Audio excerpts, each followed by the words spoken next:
अब इसको भी ध्यान से समझ जाओगे।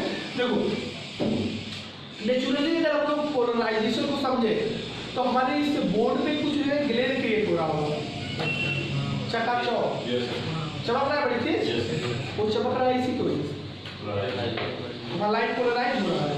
जहाँ लाइट 100% पोलराइज हो जाता है वहाँ पे आपको दिखाई नहीं देगा, आपके आंखों पे चकाचौंध उत्पन्न कर देगा, ग्लेयर क्रिएट कर देगा, उस ग्लेयरिंग की वजह से आपको दिखाई। कभी कभी आपने देखा होगा जब ट्रक वाले बल्ब जला देते हैं, आपका तुरंत चकाचौंध हो जाता है, दिखता ही नहीं कुछ, दैट इज द। आपने जब कभी कुहासे में अपना हेडलाइट ऑन किया होगा, कुहासा खूब तेज रहा हो और बाइक चलाते समय हेडलाइट ऑन किए हो, पोलराइज हो जाता है लाइट, पोलराइज की वजह से आपको कुछ दिखाई नहीं देता है, मतलब ये ग्लेयर क्रिएट कर देता है। ये पोलराइज मतलब होता क्या है, जब अनपोलराइज लाइट होते हैं उनमें वाइब्रेशन ऑल डायरेक्शन होता है, और जो पोलराइज होते हैं उनमें वाइब्रेशन केवल सिंगल डायरेक्शन होता है, वन डायरेक्शन होता है। और जब अनपोलराइज पोलराइज में बदल जाता है तो उसी की फिनोमेना को क्या बोलते हैं,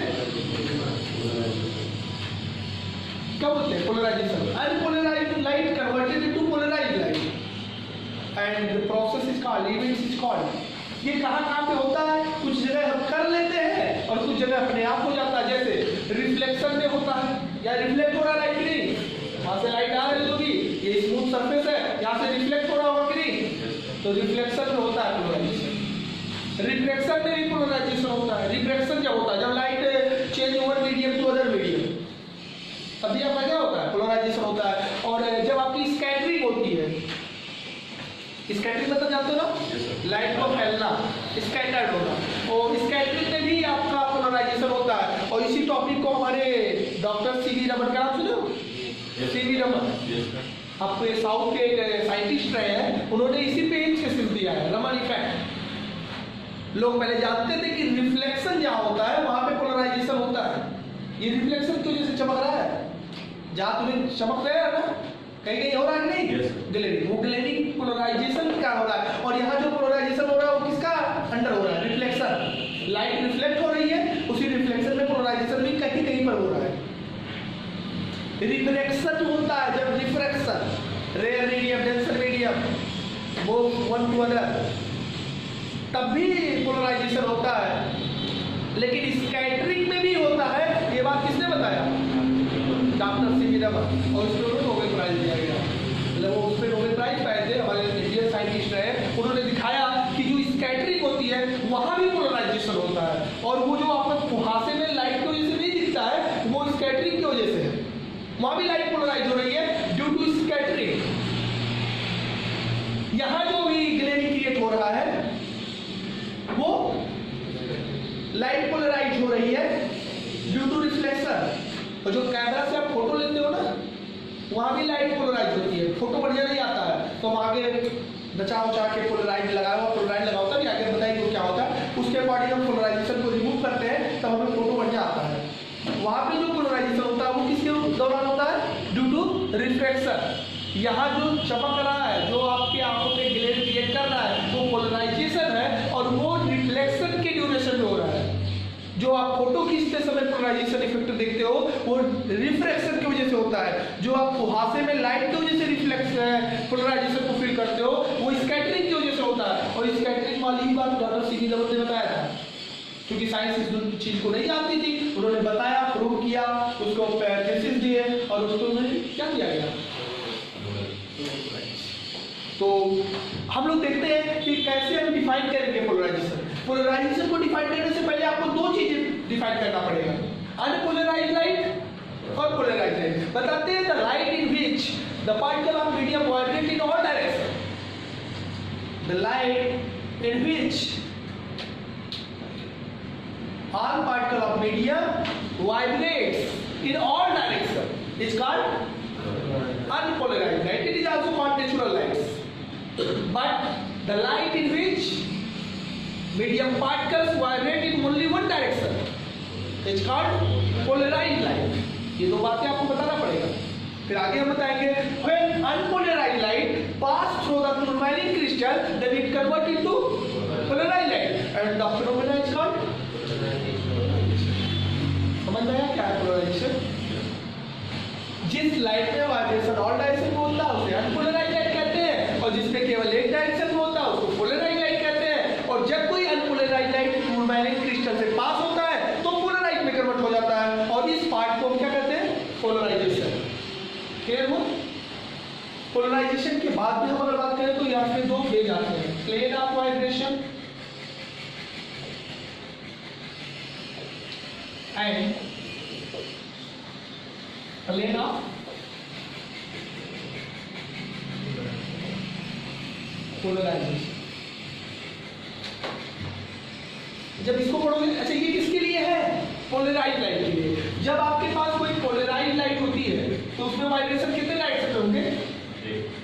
कोई एक, चाहे ऐसे ऐसे हो जाए, चाहे ये तिरछा तिरछा हो जाए, एक टू कोई, या तो फिर डॉटेड हो जाए। अच्छा इसको समझने के लिए मैं थोड़ा सा एग्जांपल आपको दे दें। आपने कभी विंडो देखा हो सरिया और छड़ वाला? अगर कोई, मान लीजिए हमारे पास एक सिस्टम है जिसमें ऑल डायमेंशन में हमारे साइड्स हैं। जैसे मान लीजिए कि यहाँ पे हमारे पास एक मार्बल है और मार्बल में हमने स्टिक जोड़ा है, स्टिक एक ऐसे ऊपर एक ऐसे नीचे, एक दाएं एक बाएं, एक क्रॉस और एक इस तरह क्रॉस, और उसको हमने जाके ऐसे निकाल रहे हैं किसमें से?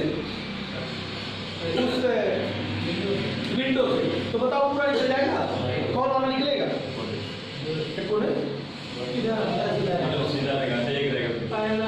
जो पैरेलल टू द रॉड जो, अगर आप बात करते हैं जैसे कि आपने आपको बताया कि ये मान लीजिए आपके पास एक्सिस हुए विंडो, तो इसमें रॉड्स लगे आयरन के, तुम इसमें से ऐसे ले जा रहे हो सब चारों तरफ फैला के, चारों तरफ फैला के मतलब ये चीज ऐसे पकड़ के ले जा रहे हो, ये वाली चीज इसमें सब निकल जाएगा क्या? कौन निकलेगा? सर वाइट ये वाला निकलेगा ना? अच्छा इसको बचा दिए, इसको इस तरह कर दिए, अब किस कौन निकलेगा? अब किसी वाला निकलेगा, ये वाला। सर ये 3D में रहता है ना क्या? ये जो नॉन पोलराइज्ड राइट? हाँ तो 2D तो ये वाई एक्सिस वाला और जेड एक्सिस वाला दोनों पास कर जाएंगे ना, ये एक्सिस क्या पूछेगा कि नहीं पूछेगा? देखिए एक ऐसा वाई एक्सिस हो गया, जेड एक्सिस, ये जेड एक्सिस, अब ये दोनों निकल जाएंगे ऐसे। ये दोनों तो निकलेंगे, उसको वाइब्रेशन से एक ही प्लेन पे बचा ना? हाँ बचा एक ही प्लेन, तो एक ही प्लेन तो बचेगा। अब एक प्लेन पे ही तो वाइब्रेशन कर रहा है, तो उस एक प्लेन निकल नहीं पाएगा और बाकी तो निकल जाएंगे, हटेंगे ज्यादा। अरे जी जैसे मान लीजिए अब ये है, इसके इधर चारों तरफ फैला हुआ है, जब निकलेगा तो पतला सा स्लाइड से तो निकलेगा, साइड तो सब निकल जाएगा ना, छप जाएगा ना। अब इसमें ये डिपेंड करता है, अगर मान लीजिए आपका इस तरह का ओरिएंटेशन रहता तब ये वाला निकलेगा, एक्सिस वाला निकल जाएगा, या सक्सेस वाला या स्पेस वाला, तो या तो ये निकल के आएगा या तो ये निकल के आएगा या तो ये निकल के आएगा, कोई एक ही निकल के आएगा। अब इस तरह जो ये काम करता है ये टूरमैलिन क्रिस्टल करता है, वो लाइट के ऑल वाइब्रेशन में से कुछ को कंज्यूम कर लेता है और बाकी जो उसके पैरेलल होता है उसी को निकाल लेता है। अब क्योंकि यहाँ एक्सिस सीधा सीधा है तो किसको निकाला है? अभी अब इसको टेढ़ा कर दे, मतलब आपको इस तरह बना दे, तब भी सीधा वाला निकलेगा, तब ये वाला निकलेगा। समझ में? अगर हम इसको इस तरह लगा देता तब ये वाला निकलेगा, लेकिन कोई एक निकलेगा एक्सिस के पैरेलल। और जब हम इसको बात करें इस पे तो आपको दो चीजें टॉपिक में जानना है। सबसे पहले अनपोलराइज्ड लाइट, फिर पोलराइज्ड लाइट। और अनपोलराइज्ड लाइट के पोलराइज्ड लाइट में कन्वर्ट होता है तो उसको पोलराइजेशन कहते हैं। पोलराइजेशन में जिस प्लेन में आपका वाइब्रेशन चलता है उसको हम क्या बोलते हैं? Plane of vibration. And the plane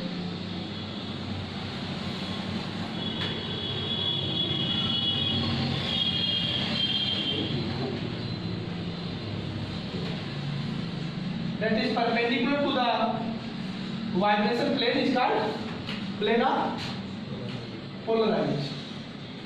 ये कहता है कि आपका जब लाइट पोलराइज्ड हो जाता है, जब पोलराइज हो जाता है तो किसी एक ही प्लेन में वाइब्रेट करता है, और जिस प्लेन में वो वाइब्रेट करता है उसको हम क्या बोलते हैं? Plane of vibration. और उसके जस्ट परपेंडिकुलर प्लेन को क्या बोलेंगे?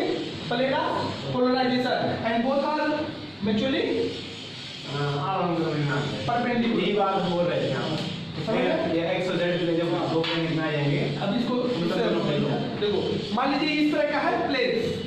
अब इस प्लेन में अगर आपका वाइब्रेशन इस प्लेन में हो रहा है ऐसे ऐसे, और डायरेक्शन में नहीं हो पाएगा। क्यों? क्योंकि ये पोलराइज लाइट के लिए पढ़ा जा रहा है, अनपोलराइज के लिए नहीं। जब पोलराइजेशन हो चुका है, आपकी अनपोलराइज लाइट पोलराइज में कन्वर्ट हो चुकी है, उसके बाद की बात है कि जब वो जिस प्लेन में वाइब्रेट करेगा, मान लीजिए आपकी इसमें वाइब्रेट कर रहा है तो ये होगा प्लेन ऑफ वाइब्रेशन, तो ये कहलाएगा प्लेन ऑफ पोलराइजेशन। और अगर इसमें वाइब्रेशन हो रहा है तो ये कहलाएगा प्लेन ऑफ वाइब्रेशन, तो ये कहलाएगा प्लेन ऑफ पोलराइजेशन, जो कि दोनों म्यूचुअली क्या होते हैं? परपेंडिकुलर। समझ में? तो दोनों को आपको डिफाइन करने के लिए उसमें बेहतरीन नोट्स में लिखा है, तो समझ में आ गया होगा। इस पे फिर ब्रूस्टर लॉ पढ़ते हैं।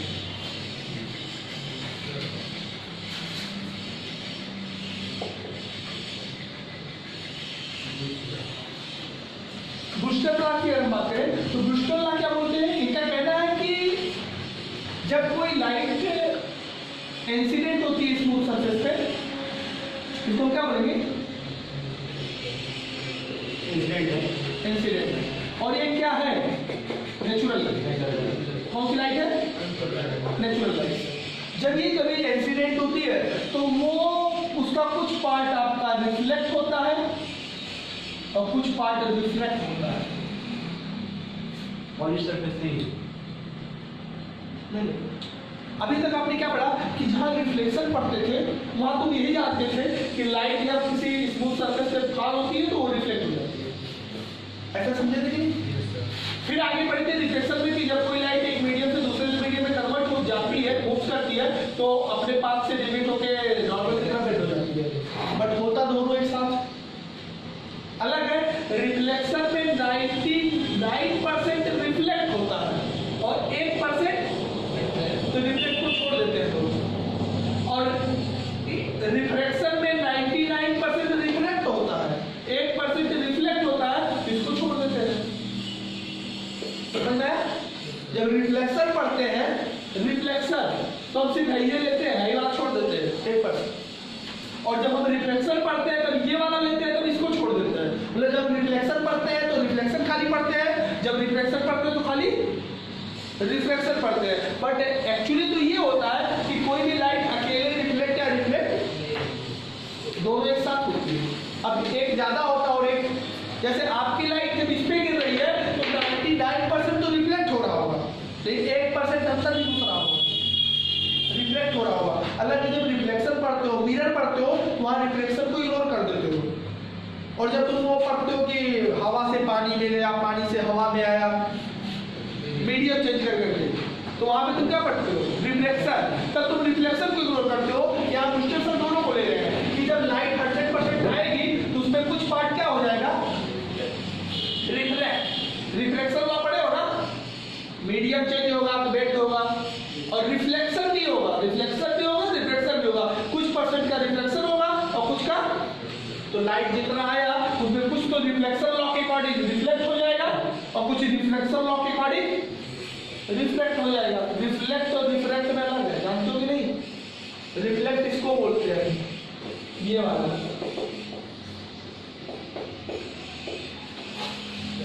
और रिफ्रैक्ट इसको बोलते हैं।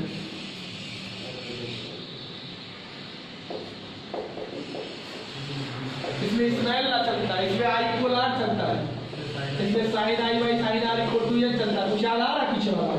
अगर मैं आपकी बोलोगे क्या दिक्कत हो जाएगा।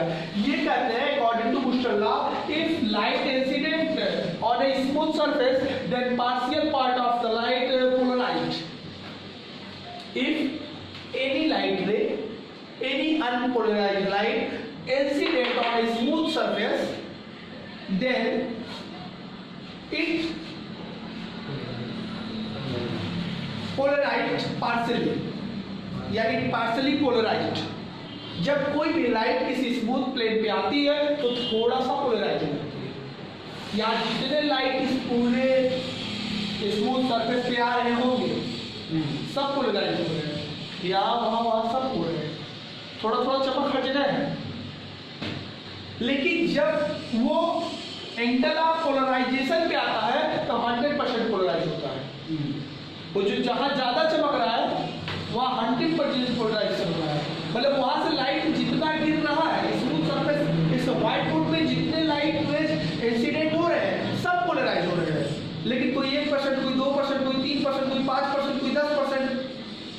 हिसाब से चमक है, लेकिन कुछ पॉइंट ऐसे होंगे जहां पे एंगल ऑफ पोलराइजेशन के एंगल पे इंसिडेंट हुआ होगा और वहां 100% पोलराइज हो रहा होगा। जहां 100% पोलराइज हो रहा है वहां कुछ भी नहीं दिखेगा, इतना तेज चमकेगा। तो बूस्टर लॉ क्या बोलते हैं? दो बात, कोई भी लाइट अगर स्मूथ सरफेस पे आएगी तो पोलराइज होगी थोड़ा सा, लेकिन अगर वो एंगल ऑफ पोलराइजेशन पे आएगी तो 100% पोलराइज होगी। That is the booster law. वो बोलते हैं कि इस कंडीशन में जब यहाँ आई ना हो, आई तो एंगल ऑफ इंसिडेंस कहते हैं, आईपी हो एंगल ऑफ पोलराइजेशन। अच्छा ये आईपी होगा तो ये भी आईपी होगा कि नहीं? और ये तो आर पढ़े होगी, इसको आर बोलते हैं एंगल ऑफ रिफ्लेक्शन। ये कंडीशन में ये दोनों के बीच का एंगल 90 होता है। जब आपका 100% पोलराइजेशन होता है उस केसेस में ये इसको बोलते हैं रिफ्लेक्टेड रे। क्यों? रिफ्लेक्शन है ना, और इसको बोलते हैं रिफ्लेक्टेड रे। ये रिफ्लेक्शन है, रिफ्लेक्टेड रे जो रिफ्लेक्शन के रूल से कम बैक हुआ है, और रिफ्रैक्टेड रे जो रिफ्लेक्शन हुआ। कुछ कुछ पार्ट दोनों में हुआ होगा। जब कोई लाइट रे किसी स्मूथ सरफेस पे आती है तो कुछ पार्ट रिफ्लेक्ट हो जाता है और कुछ पार्ट रिफ्रैक्ट हो जाता है। ये रिफ्लेक्टेड रे और रिफ्रैक्टेड रे म्यूचुअली परपेंडिकुलर हो जाते हैं, 90 डिग्री पे हो जाते हैं। कब? जब आपका 100% पोलराइजेशन होता है। और 100% पोलराइजेशन कब होता है? जब आपका angle of incidence angle of polarisation की इक्वल हो जाता है। मतलब आप 30 डिग्री पे, 40 डिग्री पे, 50 डिग्री पे, 60 डिग्री पे, किसी डिग्री पे आओगे तो पोलराइजेशन होगा, लेकिन उसका एक होगा एंगल ऑफ पोलराइजेशन। जब उस एंगल पे आओगे तो 100% पोलराइज होगा। और इसको उन्होंने रूल में देखा, इसका रिलेशन रूल दिया tan IP n equal to, यहाँ से आप निकाल सकते हो कि वो एंगल कितना है। n क्या है? रिफ्लेक्टिव इंडेक्स, वही 1 मीडियम टू अदर मीडियम, पढ़े हो ना, 1 and 2 reflective index of 1 medium to other medium, वो n equal to tan IP। यहाँ से हम पता कर सकते हैं। और I plus R, IP plus R कितना होता है? अरे भाई पूरा 180 तो होला, कहते 90 है, हटा दो तो जो नहीं बचा, जो नहीं बचा जो 90 तो आगे चली। लेकिन ये क्या हमेशा 90 होगा? जब वो 100% पोलराइज होगा तब। और जब 100% पोलराइज हमेशा होगा नहीं, जब वो IP पे आएगा तब। IP angle of polarisation. जब खाली आई लिखते तो एंगल ऑफ इंसिडेंस होता है, लेकिन IP लिखते तो एंगल ऑफ पोलराइजेशन होता है। वो एंगल कहाँ से निकलेगा? यहाँ से निकलेगा। क्लियर हो? और इसमें ये जाता है ऐसे, इस वाले प्लेट में जाता है, और इसमें जाता है ऐसे। अभी 2018 का नीट का पेपर जब उठा लो, यही पे क्वेश्चन पूछा है कि कौन प्लेन के पैरेलल है और किसने प्लेन के, कुछ नहीं पूछा है। नीट के पेपर में 2018 को उठाना, वहाँ फिजिक्स में खाली इतना पूछा है कि when the light polarise then 100% polarized, then vibration of particles parallel to the plane in refracted या perpendicular to plane in इसमें perpendicular है कि नहीं? yes, इस प्लेन के perpendicular है ना? yes, और इसमें उसमें 4 ऑप्शन बनाया है, दोनों में पैरेलल है, कि इसमें परपेंडिकुलर इसमें पैरेलल, कि इसमें परपेंडिकुलर इसमें पैरेलल, कि दोनों में परपेंडिकुलर। कौन सही जाएगा? रिफ्लेक्टेड में परपेंडिकुलर है और रिफ्रैक्टेड में के बारे में और कौन देखकर नहीं था। ये नीट का पेपर है 2018 की, नीट की सीधी जाके देख सकते हो। पर चीजें कि जो इतना नॉर्मली डीपली जानेगा वही बता पाएगा, तो इसे वो सपना देख के नहीं करने वाला क्वेश्चन कि सोच लो लग जाएगा।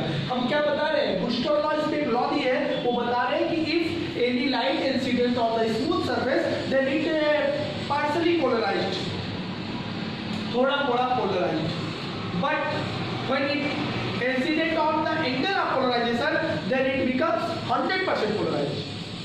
ये कह रहे कोई भी लाइट जब स्मूथ सरफेस पे आएगा तो थोड़ा सा पोलराइज होगा, लेकिन जब एंगल ऑफ पोलराइजेशन पे आएगा, IP पे आएगा, एंगल ऑफ पोलराइजेशन पे आएगा तो 100% पोलराइज हो जाएगा।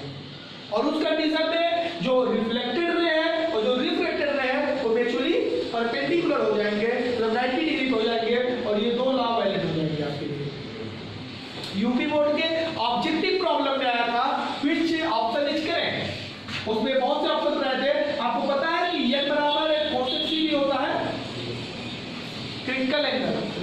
इसमें कहीं क्रिटिकल एंगल बताया गया होगा, TIR में एक एंगल होता है क्रिटिकल एंगल, वहां आपने पढ़ा होगा n equal to cosec c, और यहाँ पे n इक्वल टू क्या होता है tan IT। तो क्या आप लिख सकते हो tan IT बराबर कोसेक c? क्यों? यूपी बोर्ड का भी 2 साल पहले पेपर में ऑब्जेक्टिव प्रॉब्लम में आया था कि इसमें से which option is correct, sin c बराबर कोसेक IP, कोसेक IP बराबर cot c, ऐसे सब लिखा था, उसमें एक ऑप्शन ये भी था tan IT बराबर। अब जिसको 2 चैप्टर आता है, एक वहां का क्रिटिकल एंगल ER बराबर कोसेक c होता है, और जिसको आता है पोलराइजेशन ER बराबर tan IP होता है, वो तो लगा ही देगा तुरंत भाई, n बराबर हो गई, n बराबर ये भी, ये दोनों बराबर, मतलब tan IP बराबर कोसेक c। ऑप्शन में कोई था tan IP बराबर sin c, किसी में था cot IP बराबर कोसेक c, अपना मिला जुला बनाया था, एक तो आपको सही था। क्लियर है? अब पोलराइज करने के लिए हम लोग जिस डिवाइस को यूज करते हैं उसका नाम रखा गया पोलराइड। क्या नाम रखा गया? पोलराइड। पोलराइड जो होते हैं, इस पोलराइड को बनाया जाता है, ये एक चीप डिवाइस होती है पोलराइजेशन के लिए। लाइट को पोलराइज करने के लिए जो सबसे सस्ती डिवाइस है उसको हम पोलराइड करते हैं। पोलराइड होता क्या है, इसमें 2 मार्बल के या ग्लास के डिस्क होते हैं, 2 डिस्क होते हैं। इसमें नाइट्रोसेलुलोज का लेयर लिया जाता है और उसपे हार्पेथाइट एक सबस्टेंस होता है जिससे लाइनिंग की जाती है, मतलब एक्सेस ड्रॉप किया जाता है। अब ध्यान से देखना, अगर आपसे पूछ रहा है व्हाट इज द पोलराइड, तो बताएंगे polaroid is a device which is used in polarisation. Polaroid is a device which is used in polarization of light. It is a very cheap device in market या industrial field. Industrial field में सबसे सस्ता है। It is formed by layer of nitrocellulose and axis of herpetite. Nitrocellulose का एक रोटी ले लिया जाता है, रोटी जानते हो, रोटी मतलब लेयर, ब्रेड जैसे बना लो, गोल सा रोटी ले लो, किसका? नाइट्रोसेलुलोज का। और हर्पेटाइट एक ऑर्गेनिक कंपाउंड होता है, उसी से उसमें से लाइन खींच दो। अच्छा देखो तो जो बायोटेक केक वाले खींच के बनाते हैं, बस उसी तरह आपको केक के तरह पतला सा गोल नाइट्रोसेलुलोज का एक क्या लेना है, लेयर, और उस पे हर्पेटाइट से क्या खींच देना है, लाइन, और उसी को ले जाके दोनों जो आपके पास ग्लास के वो डिस्क, उसी एक ग्लास का डिस्क लो, उस पे नाइट्रोसेलुलोज लगा लो, हर्पेटाइट का लाइनिंग कर लो, और फिर दूसरा ग्लास रख दो। That is cyclic structure. जैसे बर्गर वाले बनाते हैं, बर्गर में 2 ब्रेड होता है, इसमें 2 ग्लास होता है, उसमें खीरा से लेकर टमाटर तक डालते हैं, और उसमें नाइट्रोसेलुलोज का लेयर होगा, उसमें हर्पेटाइट की लाइनिंग होगी, और ऊपर और नीचे दोनों से ग्लास होगा, और एक कंबाइंड साइक्लिक स्ट्रक्चर तैयार हो जाता है, and that is device is called Polaroid. इस पोलराइड से कोई भी पास करेगा तो टूरबाइन की तरह काम करता है, जैसे टूरबाइन की एक्सिस होती है ना, ऐसा उसमें भी होता है। अब मान लीजिए जब बनाया गया होगा तो एक ग्लास लिया गया होगा, ग्लास पे नाइट्रोसेलुलोज के लेयर्स लगाए गए होंगे, उस पे हर्पेटाइट की लाइनिंग की गई होगी, और फिर दूसरा ग्लास रख दिया गया होगा जो साइक्लिक लाइट बन जाएगा, और उससे जब भी कोई लाइट पास करेगा तो अनपोलराइज्ड लाइट तो किसमें बदल जाएगा, सब नाइट्रोसेलुलोज लाइट पास कर जाती है। मतलब नाइट्रोसेलुलोज एक कंपाउंड है जिसका एक लेयर लेना होता है, लेयर, और उस पे हर्पेटाइट एक ऑर्गेनिक कंपाउंड है जिससे लाइन खींची जाती है, मतलब कुप्पी भर लो ऐसा लाइन बना लो उससे, और फिर दोनों डिस्क के बीच में पोलराइजेशन काम होता है, बढ़ता है क्या, लाइट पोलराइड होता है, मतलब पोलराइज हो जाता है, पोलराइज करता है, पोलराइज मतलब अनपोलराइज्ड लाइट पोलराइज में कन्वर्ट हो जाता है। अब इसमें 2 तरह के पोलराइड को बना दिया गया है। अगर 2 पोलराइड आप लेते हो और दोनों के एक्सिस पैरेलल है तब बोले जाते हैं पैरेलल पोलराइड। क्या बोला जाता है, पैरेलल पोलराइड। और अगर 2 पोलराइड आप लेते हो, 2 पोलराइड, और दोनों के एक्सिस मतलब जो अंदर वाला हर्पेटाइट वाला वो एक्चुअली परपेंडिकुलर है, तो इसको बोलते हैं क्रॉस है। क्या बोलते हैं,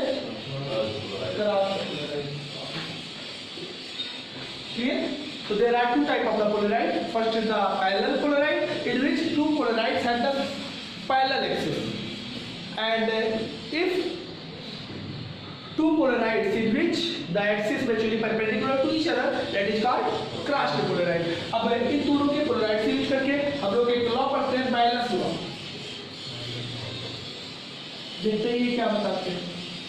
बैलेंस से बोलते हैं कि अगर आपके पास एक अनपोलराइज्ड लाइट है, अनपोलराइज्ड लाइट, अनपोलराइज्ड मतलब नेचुरल, और तुम उसको एक पोलराइट से क्रॉस कराओगे तो किसमें बदल जाएगा वो अपने एक्सिस के थ्रू निकाल देगा। और जब वो पोलराइज हो जाएगा और फिर तुम एक पोलराइड लोगे और कुछ एंगल पे रखोगे, पैरेलल नहीं, पैरेलल भी रख सकते हो, इसको घुमाओगे ऐसे तो एक्सिस ऐसे तो है ना, आगे वाला तो ऐसे है, अब पीछे वाला तुम ऐसे घुमा सकते हो कि नहीं घुमा सकते हो? नहीं घुमाओगे तो ऐसे पैरेलल रहेगा, तो इसको घुमाओगे तो कुछ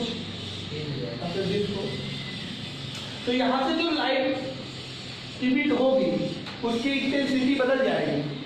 ये मान लेते हैं कि जो पोलराइज्ड लाइट है, पोलराइज्ड लाइट की इंटेंसिटी जो यहाँ बाहर आई है वो आई नॉट कितना है, वो अक्सर यहाँ के आधा होती है। जब यहाँ 2 का इंटेंसिटी होता है तब पोलराइजेशन के बाद उसकी इंटेंसिटी आधा बचती है, खाली आई ना। लेकिन अब जो निकलेगा आई, उसकी इंटेंसिटी और डाउन हो जाएगी, और वो कितना हो जाएगा, I proportional to cos square theta. कहते हैं the intensity of emergent light is directly proportional to square of cos of angle between axis। जो एक्सिस के बीच का एंगल है उस एंगल के कास, साइन कास टेन पड़े होगा, कास के स्क्वायर का प्रोपोर्शनल होता है। The intensity of emergent light is directly proportional to the square of cos of angle between the axes. जिसको आगे आप जब इक्वल करते हैं तो यहाँ पर आई का कास स्क्वायर थीटा। इससे आप जान जाओगे कि हमारा कितना निकलेगा। अगर इसको हम घुमा के एकदम क्रॉस भी कर दें तो एंगल कितना हो जाएगा बीच का, और 90 डालने पे cos 90 की वैल्यू क्या होती है, 0, मतलब कुछ नहीं निकलने देगा। समझ रहे हैं? अगर इसको 60 पे रखोगे तब, अगर 60 पे रखोगे तब या 60 डिग्री cos 60 की वैल्यू हाफ होती है, हाफ का स्क्वायर बाई 4 हो जाएगा, मतलब आई डॉट का 4 हिस्सा, मतलब वो 4 पार्ट निकलने देगा। तो वो जो आपकी बगल वाली होती है वो लाइट को क्या करती है, कम और ज्यादा करती है। जो निकलने वाली लाइट है, जो उसमें लाइट पास कर रही है, उस लाइट की इंटेंसिटी को मैनेज करता है, और इस मैनेज के लिए कौन से लॉ को पढ़ना होता है, बैलेंस लॉ। सर परपेंडिकुलर है तो नहीं निकलेगा कैसे? हाँ, अब मान लो ये है और यहाँ से तुम्हारा चारों तरफ का वाइब्रेशन आया तो यही एक तो निकल पाएगा, और ये वाला हिस्सा कहीं के बैठा हो तो निकलेगी, अब पूरा निकल जाएगा 100%। तो पहला कर दोगे तो पहला का मतलब 0 डिग्री, और cos 0 का 1 होता है, और 1 का स्क्वायर 1 का मतलब आई डॉट पूरा निकल जाएगा। जब पहला रखोगे ना तो जितना आएगा उतना पूरा निकल जाएगा। लेकिन जब इसको थोड़ा घुमाओगे तो आपकी इंटेंसिटी क्या होगी, डाउन होगी, और जब एकदम 90 कर दोगे तो एकदम 0 हो जाएगा। तो उसमें एंगल के बीच में हम लोगों का जो कैमरा बनाया जाता है उस कैमरा में वही करते हैं, उसको आगे पीछे थोड़ा सा इधर उधर करके लाइट की इंटेंसिटी को कम करते हैं। जब लाइट की इंटेंसिटी कम हो जाती है, चमक कम हो जाती है, तब फोटो बढ़िया आता है। और वही लाइट की चमक ज्यादा रहती है तो बढ़िया से फोटो कैच। अब यहाँ पे आपको क्यों नहीं दिख रहा है, क्योंकि वो लाइट की इंटेंसिटी ज्यादा हो रही है, पोलराइजेशन हो रहा है, और उस पोलराइजेशन को कम करने के लिए आपको क्या करना पड़ेगा, या तो कोई चश्मा खरीदो पोलराइज वाला, पोलराइज ग्लास का ग्लास आता है चश्मा, उससे भी लगाते हैं। बढ़िया जो गाड़ी होती है 4 व्हीलर, उनके आगे ड्राइवर के आगे भी पोलराइज ग्लास लगा होता है, ताकि उन्हें आगे की लाइट से पोलराइजेशन ना हो, जिससे वो रास्ते में चलाने में डिस्टर्ब ना हो। तो बहुत से आपके पोलराइज के सिस्टम है जिसपे आपको पड़े जाते हैं। चीज समझ में आए? क्या है पोलराइज लाइट, क्या है पोलराइज लाइट? जब अनपोलराइज लाइट पोलराइज में बदलता है तो उसे पोलराइजेशन कहते हैं। क्या है vibration of plane, plane of vibration है, प्लेन ऑफ पोलराइजेशन। उसके बाद में पोलराइज क्रिस्टल के थ्रू पास करके हम लोग पोलराइजेशन चेंज कर रहे हैं। बूस्टर लॉ क्या है, बूस्टर लॉ क्या बोल रहे हैं, when light incident on a smooth surface, then it Reflect and reflect. partially reflect and deflect, and because it is partially polarized.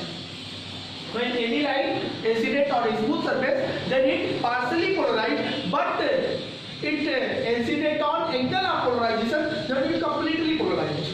And when it completely polarized, then there are two laws. Here equal to tan IB and IB plus R equal to 90, means the reflected ray and the refracted ray mutually perpendicular. इसके बाद हम पढ़ते हैं type of पोलराइड्स के बाद पढ़ते हैं malleus law के बाद क्लियर है। तो इसके नोट्स भेजेंगे।